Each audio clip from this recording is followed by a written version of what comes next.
여러분, 세상에서 가장 믿고 의지해야 할 관계가 무엇일까요? 바로 형제입니다.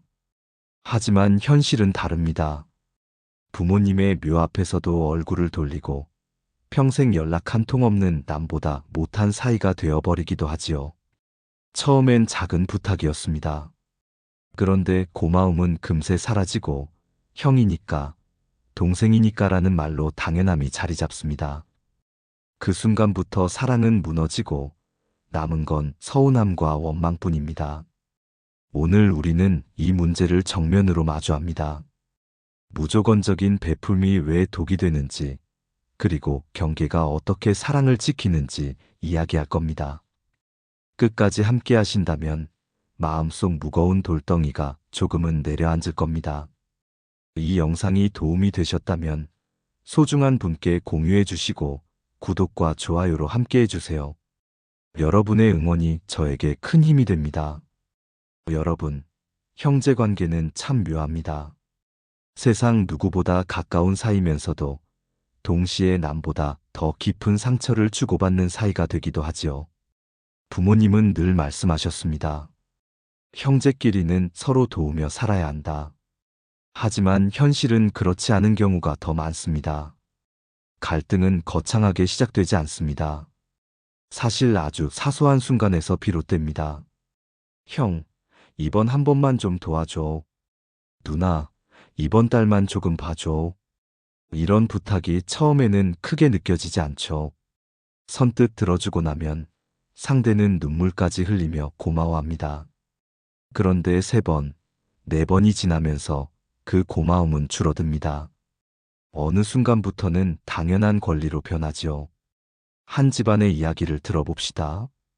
막내는 늘 생활이 어려웠습니다. 형은 안쓰러운 마음에 몇 번 도와주었습니다.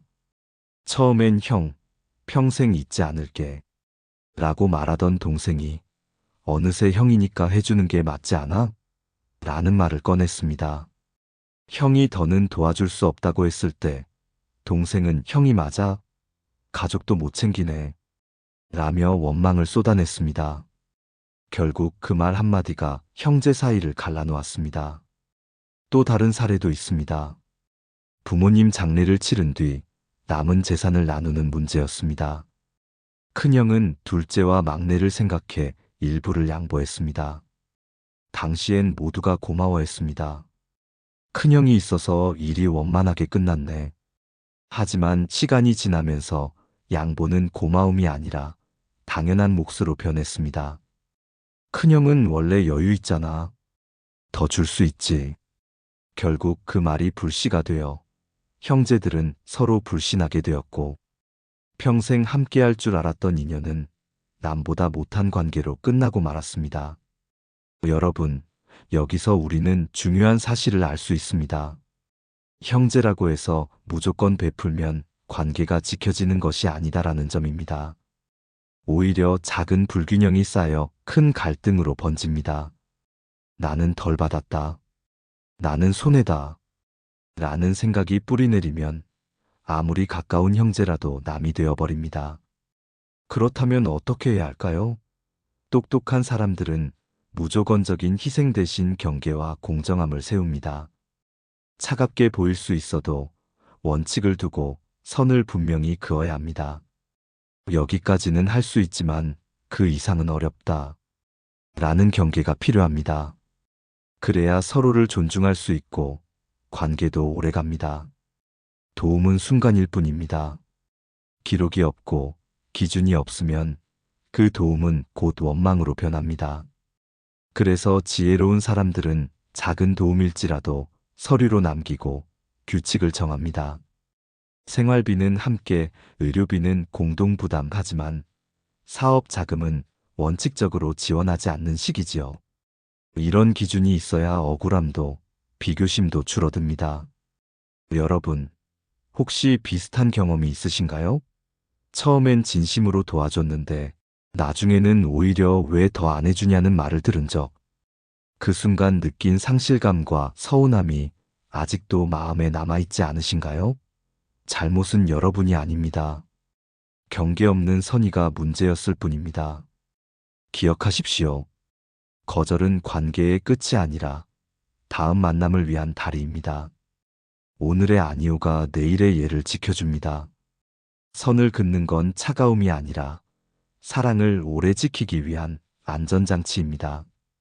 여러분, 형제 사이에서 가장 위험한 순간은 언제일까요? 바로 고마움이 권리로 바뀌는 순간입니다. 한두 번의 도움은 은혜로 남습니다. 하지만 3번, 4번이 반복되면 고마움은 어느새 당연함으로 변합니다. 그리고 그 당연함 뒤에는 더 큰 요구와 원망이 숨어 있습니다. 실제로 있었던 일입니다. 한 가정의 둘째 아들은 늘 힘든 막내를 보며 몇 차례 도와주었습니다.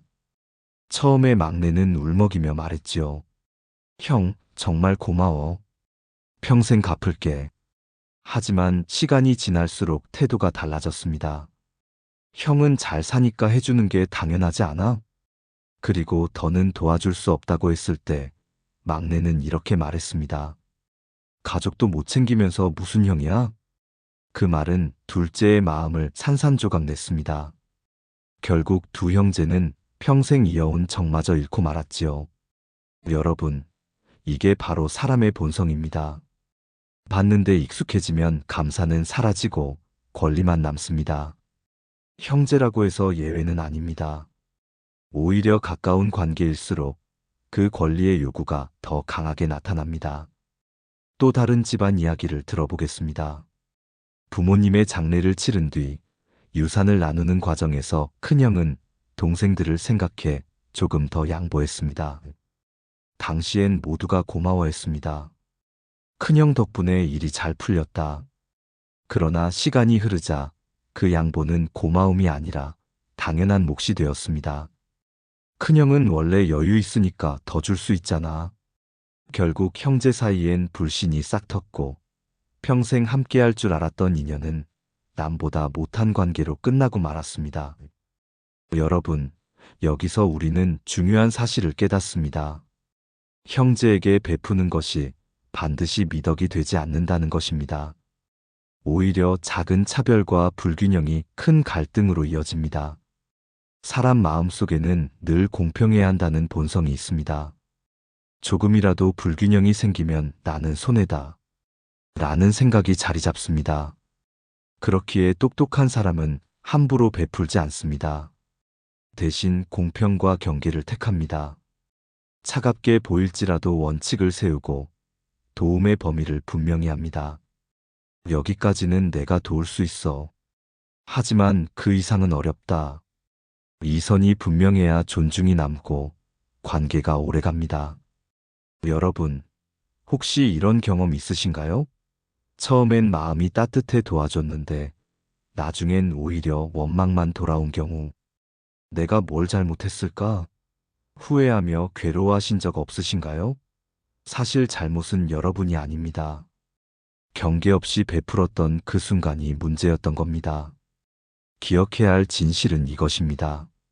무조건적인 베풀문 갈등의 불씨가 되고 분명한 경계가 오히려 관계를 지켜주는 지혜가 된다는 것. 선은 차갑기 위해서가 아니라 사랑을 오래 지키기 위한 안전장치입니다. 여러분, 형제 사이에서 우리가 가장 자주 끌려다니는 감정은 무엇일까요? 바로 죄책감과 비교심입니다. 이 두 가지가 마음을 흔들고 결국 관계를 더욱 어렵게 만듭니다. 먼저 죄책감을 보겠습니다. 내가 조금만 더 도와줬다면, 내가 끝까지 책임졌다면 이런 생각이 들면 마음이 무겁습니다. 그래서 형제의 부탁을 차마 거절하지 못하고 결국 내 삶까지 흔들리는 경우가 많습니다. 하지만 사실 죄책감은 문제를 해결해 주지 못합니다. 오히려 더 깊은 늪으로 우리를 끌고 들어갑니다. 지혜로운 사람들은 압니다. 관계를 지키는 건 죄책감이 아니라 공정감이라는 것을요. 죄책감은 잠시지만 공정감은 오래갑니다. 그래서 도움을 줄 때에도 절차의 공정을 세웁니다. 모든 형제가 함께 이야기하고 결정이 기록으로 남을 때 마음은 훨씬 가볍습니다. 내가 혼자 떠하는 게 아니라 우리 모두가 합의한 거다. 이 과정 하나가 죄책감을 줄여줍니다. 또한 결과의 공정도 필요합니다. 형편이 어려운 형제에게 조금 더 보탤 수는 있습니다. 하지만 그 결정이 공동의 합의 속에서 이뤄져야 합니다. 합의 없이 혼자 돕다 보면 왜 나만? 이라는 서운함이 남고 또 다른 갈등이 생깁니다. 그러나 함께 정한 결정은 마음을 무겁게 하지 않습니다. 오히려 안도감과 평화를 줍니다. 다음은 비교심입니다. 형제 관계에서 가장 흔한 갈등의 불씨가 바로 비교심입니다. 엄마는 늘 형만 챙겼어. 아버지는 언제나 누나 편이었지. 이런 말이 나오면 수십 년의 정이 한순간에 무너집니다. 이때 필요한 건 투명성입니다. 도움과 역할을 기록으로 남기고 모두가 볼 수 있게 하는 것. 누가, 언제, 얼마를, 어떤 방식으로 도왔는지를 표로 정리해두면 억울함이 줄어듭니다. 사람은 기억보다 기록 앞에서 차분해집니다. 그리고 말의 습관도 중요합니다. 너는 항상, 넌 맨날 이런 단정적인 말은 비교심에 기름을 붓습니다. 대신 그때 나는 이렇게 느꼈어. 라고 말해보세요. 내 감정을 중심에 두면 상대도 방어하지 않고 귀 기울입니다. 마지막으로 제가 꼭 드리고 싶은 방법은 감정 타이머입니다. 화가 치밀어 오를 때 당장 말하지 말고 하루만 참아보세요. 24시간 후에 꺼낸 말은 온도가 내려갑니다. 왜 나만으로 시작했던 말이 하루 뒤에는 다음에는 이렇게 하자로 바뀝니다. 단 하루의 숙성이 갈등의 절반을 줄여줍니다. 여러분, 중요한 건 내 마음을 먼저 지켜야 형제와도 오래 간다는 사실입니다. 죄책감에 휘둘리면 내 삶은 무너지고 비교심에 빠지면 관계는 산산조각 납니다. 하지만 공정감, 투명성, 말의 습관, 감정 타이머를 지킨다면 형제 사이에도 존중이 남습니다. 혹시 지금 떠오르는 순간이 있으신가요? 그때 내가 괜히 죄책감 때문에 무리했어. 비교심 때문에 화냈던 적이 있지. 하는 기억 말입니다. 오늘부터라도 그때와는 다른 길을 선택해 보십시오. 작은 실천이 평생의 평화를 만듭니다. 여러분, 형제 사이에서 일어나는 갈등은 단지 우리 집안의 문제가 아닙니다. 수천 년 동안 수많은 가정과 나라에서 반복되어 온 오래된 이야기입니다. 그래서 옛 철학자들과 성현들은 형제 관계의 위험을 누구보다 먼저 경고했습니다. 공자는 이렇게 말했습니다. 형제와도 의를 잃지 말아야 한다. 정만으로 관계를 지탱하면 반드시 무너진다. 여기서 말하는 의란 바로 원칙과 경계입니다.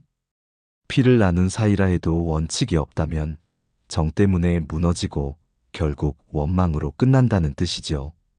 불교의 가르침도 같습니다. 부처님은 무분별한 보시는 탐욕을 키운다고 하셨습니다. 받는 쪽은 나약해지고 주는 쪽은 지치게 되며 결국 서로에게 해가 된다는 뜻입니다.